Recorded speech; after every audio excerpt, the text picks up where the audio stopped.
একটা গ্রাম ছিল যা দেখতে সুন্দর ছিল, কিন্তু তার পেছনে লুকিয়ে ছিল একজন রাজা যিনি যে কাউকে কাঁপিয়ে দিতে পারতেন। সেই গ্রামের নাম ছিল ধোলপুর, যেখানে লোকেরা বলতো, যদি মধ্যরাতে ঢোলকের শব্দ শুনতে পাও তাহলে বুঝতে হবে ঠুংঠুং এসেছে। ঠুংঠুং কোনো সাধারণ মানুষ ছিলেন না। তার মুখে অদ্ভুত হাসি, বড় বড় চোখ যা যে কাউকে ভয় দেখাবে, আর হাতে একটা পুরনো ঢোলক। রাত ঠিক 2টার সময় সে গ্রামের রাস্তায় ঘুরে বেড়াত এবং ঢোলক বাজাত।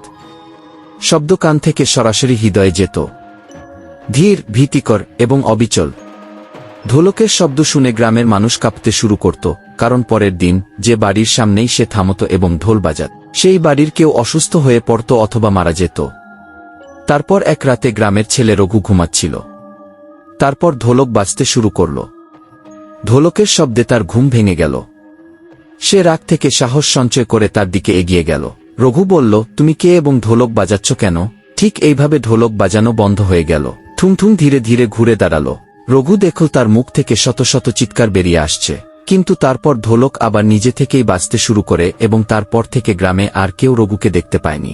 গ্রামে আরও আতঙ্ক ছড়িয়ে পড়ে। রাত 2টোর সময় কেউ বাইরে বেরোনোর সাহস পেত না। লোকেরা দরজা জানালা বন্ধ করে ঘুমাতে শুরু করল, কারণ ঢোলকের শব্দ এতটাই ভয়ঙ্কর ছিল যে পুরো শরীর কাঁপতে শুরু করত। একই গ্রামে গৌরী নামে একটি মেয়ে ছিল।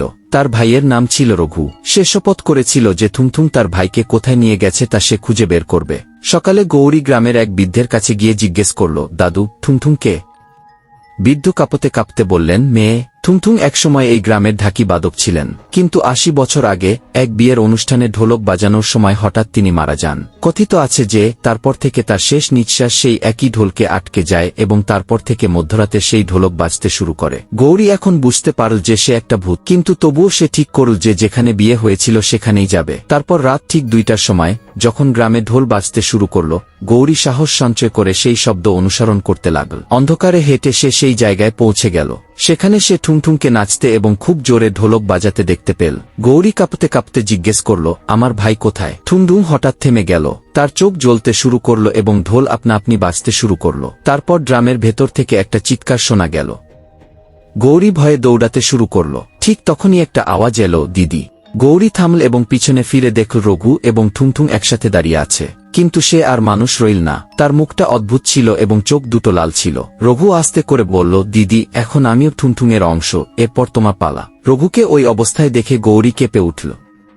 তার নিজের ভাই আর মানুষ ছিল না, বরং ঠুংঠুংয়ের অংশ হয়ে গিয়েছিল। সে পালানোর চেষ্টা করেছিল, কিন্তু দরজার কাছে পৌঁছানোর সাথে সাথে ঢোলকটি নিজে থেকেই উড়ে বেরিয়ে দরজা বন্ধ করে দিল।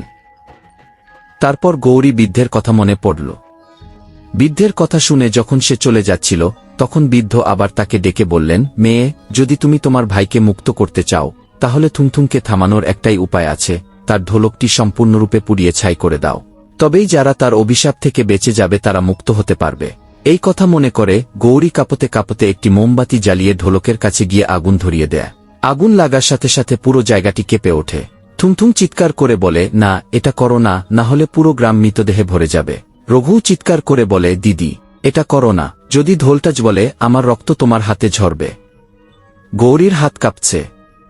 সে কাঁদতে শুরু করে এবং চোখ বন্ধ করে।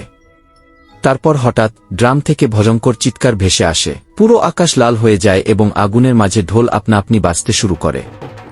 আর তারপর সবাই চুপ করে রইল। গৌরী অজ্ঞান হয়ে পড়ে। সকালে যখন সে চোখ খুলে তখন সে দেখতে পায় গ্রামবাসীরা একই জায়গায় দাঁড়িয়ে আছে। সবকিছু ঠিকঠাক মনে হচ্ছিল। ঢোলকের শব্দ থেমে গেল। গ্রামবাসীরা অনুভব করেছিল যে গৌরী তাদের ঠুংঠুং থেকে বাঁচিয়েছে। কিন্তু গৌরী যখন তার হাতের দিকে তাকাল তখন তার হাতের তালুতে ঢোলকের চিহ্ন ছিল। সে বুঝতে পারছিল না এটা কিভাবে হলো। আর সেই দিন থেকে গ্রামবাসীরা কোনো ভয় ছাড়াই রাতে শান্তিতে ঘুমাতে শুরু করে। কিন্তু সত্য ছিল অন্য কিছু। প্রতি রাত ঠিক 2টার সময় গৌরীর হাত আপনা আপনি চলতে শুরু করত এবং সেই চিহ্নগুলি থেকে এক অদ্ভুত শব্দ বের হতো, যেন একটা ঢোল আপনা আপনি বাজছে। ধীরে ধীরে গৌরী অনুভব করলেন যে তার ঘরে জমে থাকা জল, দেয়ালে ঝুলন্ত ছবি, সবকিছু ঢোলের তালে কাঁপতে শুরু করেছে এবং তারপর হঠাৎ তার সামনে সেই একই ঢোলকটি এসে হাজির হলো যা সে নিজেই পুড়িয়ে ফেলেছিল। গৌরী ভয়ে চিৎকার করে উঠল, কিন্তু তার কণ্ঠস্বর বের হলো না। পরিবর্তে ঢোলটি নিজে থেকেই বাজতে শুরু করল এবং পুরো গ্রাম কেঁপে উঠল। গ্রামবাসীরা ভয়ে তাদের দরজা বন্ধ করতে শুরু করে। সবাই অনুভব করল যে পুরনো থুংথুং ফিরে এসেছে, কিন্তু এবার কিছু আলাদা ছিল। যেখানেই ঢোলকের শব্দ প্রতিধ্বনিত হতো, মাটি ফেটে যেত, গাছ শুকিয়ে যেত এবং প্রাণীরা মাটিতে পড়ে মারা যেত। সকালে গ্রামের পুরোহিত বললেন, গৌরী এখন মানুষও নয়, ভূত নয়, এটি একটি অভিশপ্ত আত্মা যে তার হৃদস্পন্দনকে ঢোলের ছন্দে রূপান্তরিত করেছে। গৌরীর ভেতরে এখন দুটি আত্মা, একটি ছিল তার নিজের এবং অন্যটি ছিল থুংথুংয়ের। কখনো সে কাঁদত, সাহায্য চাইত, আবার কখনো লাল চোখ নিয়ে হেসে ঢোল বাজাত। গ্রামবাসীরা বলেন, যেদিন গৌরীর আত্মা সম্পূর্ণরূপে থুংথুং হয়ে যাবে, সেদিন ঢোলকের সুর মানুষের নিঃশ্বাস বন্ধ করে দেবে। গৌরী এখন সম্পূর্ণরূপে নিয়ন্ত্রণের বাইরে চলে গেল। প্রতি রাত 2টোর সময় ঢোলকের প্রতিধ্বনিতে পুরো গ্রাম কেঁপে উঠত। মানুষের ক্ষেত শুকিয়ে যেতে শুরু করে, গ্রামের পুকুরের পানি কালো হয়ে গেল এবং শিশুরা অসুস্থ হতে শুরু করল। গ্রামের মানুষ ভয়ে পালাতে শুরু করে, কিন্তু তারপর গ্রামে একজন অপরিচিত লোককে আসতে দেখা গেল। তার নাম ছিল কালু বাবা। বলা হতো যে কালু বাবার কাছে মন্ত্রে ভরা একটি পুরনো তান্ত্রিক ঘণ্টা ছিল। সে অনেকবার তার কাছ থেকে ভূত এবং আত্মাদের তাড়িয়ে দিয়েছে। গ্রামবাসীরা তাকে অনুরোধ করল, কালুজি, গৌরীকে বাঁচাও, নইলে এই ঠুংঠুং সবাইকে মেরে ফেলবে। কালু বাড়ির কাছে গৌরীকে দেখতে পেল। সে লাল চোখ নিয়ে ঢোল বাজাচ্ছিল এবং প্রতিটি তালে মাটি কাঁপছিল। দেখার সাথে সাথে কালু বুঝতে পারল এবং মন্ত্রে ভরা ঘণ্টা বাজাতে শুরু করল। গৌরী চিৎকার করে উঠল এবং ঢোলক আপনা আপনি থেমে গেল। কিন্তু তারপর তার গলা থেকে দুটি শব্দ বেরিয়ে এলো। একটি হলো গৌরীর নিষ্পাপ কণ্ঠস্বর, আমাকে বাঁচাও, এবং অন্যটি হলো ঠুংঠুং এর গভীর কণ্ঠস্বর, কেউ আমাকে থামাতে পারবে না। কালু আবার ঘণ্টা বাজাতে শুরু করল এবং মন্ত্র জপ করতে লাগল। ঢোলক আর ঘণ্টার শব্দ একে অপরের সাথে ধাক্কা খেতে লাগল। পুরো আকাশ কালো হয়ে গেল।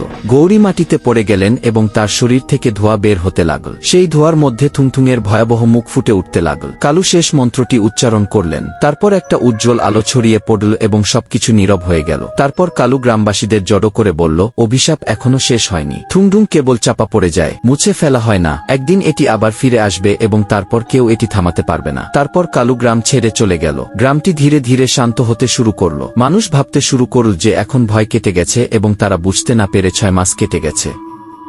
একদিন কালু বাবা পাহাড়ের এক জলপ্রপাতের নিচে গভীর ধ্যানে বসেছিলেন। তারপর সে 800 বছর আগের দৃশ্যটা দেখতে পেল। থুংথুং একজন ড্রামার ছিলেন। রাস্তার ধারে ঢোল বাজিয়ে সে জীবিকা নির্বাহ করত। মাঝে মাঝে তিনি বিয়ের অনুষ্ঠানেও লোকেদের খুশি করতেন। কিন্তু একটি বিয়েতে তাকে উপহাস করা হয়েছিল, তাকে অপমান করা হয়েছিল এবং ক্ষুধার্ত অবস্থায় পাঠিয়ে দেওয়া হয়েছিল। ক্ষুধা ও অপমানে বলতে বলতে ঢোলক বাজানোর সময় তিনি মাটিতে পড়ে যান এবং সেখানেই শেষ নিঃশ্বাস ত্যাগ করেন। মৃত্যুর সময় তিনি অভিশাপ দিয়েছিলেন যে যারা আমাকে নিয়ে মজা করেছে, আমাকে ক্ষুধার্ত রেখেছে, তারা এবং তাদের ভবিষ্যৎ প্রজন্ম শান্তিতে থাকতে পারবে না। আমার ঢোলকের প্রতিধ্বনি তার মৃত্যু, ধ্বংসে পরিণত হবে এবং সেই মুহূর্ত থেকে তার আত্মা ঢোলকের মধ্যেই আটকে যাবে। এই দৃশ্য দেখে কালু বাবা হতবাক হয়ে গেলেন। কিন্তু এখনও গৌরীর হাতের তালুতে সেই ঢোলকের চিহ্নগুলি বিদ্যমান ছিল। দিনের বেলায় সে শান্ত থাকত, কিন্তু রাত নামার সাথে সাথে তার চোখে লাল আভা ফুটে উঠত। গ্রামবাসীদের এই বিষয়ে কোনো ধারণাই ছিল না। তারপর একদিন হঠাৎ গ্রামে এক ভয়াবহ ঝড় ওঠে। গাছ উপড়ে ফেলা হয়েছিল, আকাশ থেকে কালো পাখি পড়তে শুরু করেছিল এবং পৃথিবী কেঁপে উঠেছিল।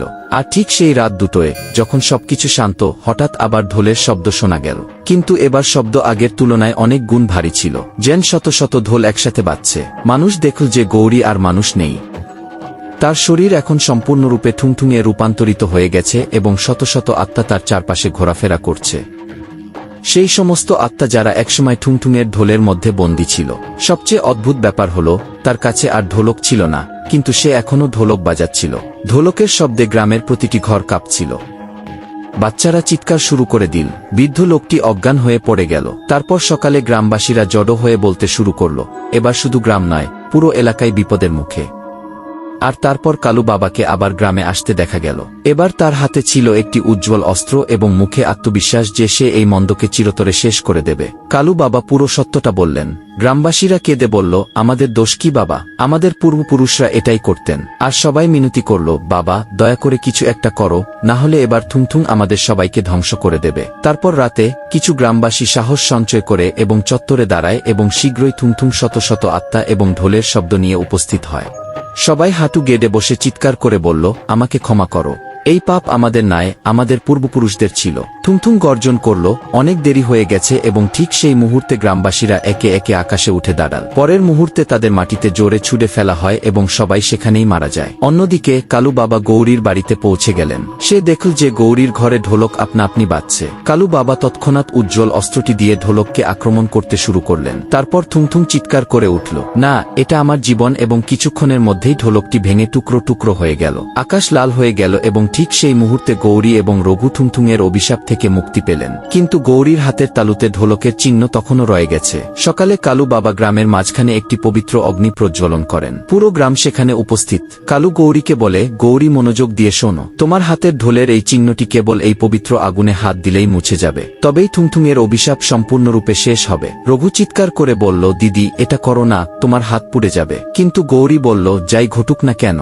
আমাকে এটা করতেই হবে, এবং সে আগুনে হাত দিল। সবার নিঃশ্বাস বন্ধ হয়ে গেল। কিন্তু যখন গৌরী তার হাত বের করলেন, তিনি দেখলেন যে তার হাতে কিছুই হয়নি এবং ঢোলকের চিহ্ন অদৃশ্য হয়ে গেছে। তারপর হঠাৎ আগুন জ্বলে ওঠে এবং সেই আগুন থেকে থুংথুংয়ের রূপ তৈরি হয়। একই ঢোলক তার হাতে আসে এবং সে এত দ্রুত বাজাতে শুরু করে যে পুরো গ্রাম কাঁপতে থাকে, এবং পরের মুহূর্তে আকাশের লাল রং অদৃশ্য হয়ে যায়। কিছুক্ষণের মধ্যেই সবকিছু শান্ত হয়ে গেল এবং তারপর থেকে গ্রামবাসীরা শান্তিতে ও সুখে বসবাস করতে শুরু করল। কিন্তু মাঝে মাঝে গভীর রাতে বাতাসের সাথে একটা মৃদু শব্দ শোনা যায়, সম্ভবত আমাদের মনে করিয়ে দেওয়ার জন্য যে অপমান এবং ক্ষুধার কারণে মারা যাওয়া আত্মা কখনো শান্তিতে ঘুমায় না।